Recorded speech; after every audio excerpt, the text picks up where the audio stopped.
Okay, so here is my front porch, my front entrance. You can see there is a pumpkin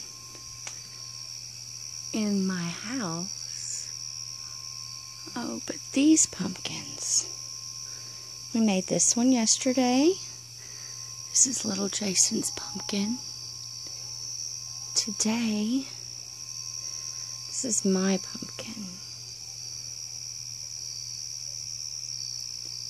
So if you know what this is, and you can tell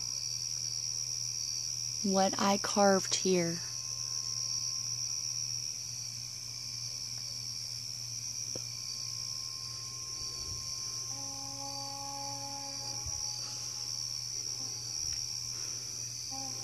I just used the little tea lights and I cut out the bottoms of the pumpkins.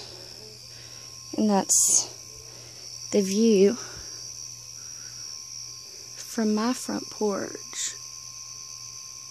And we'll probably have a couple more because I have 3 more pumpkins to carve. I'm going to try to make them very interesting. Keep you posted. Leave a comment to tell what they are. This one's obvious. But this one, tell me what you think that portrays, what that is. God bless. Have a good night.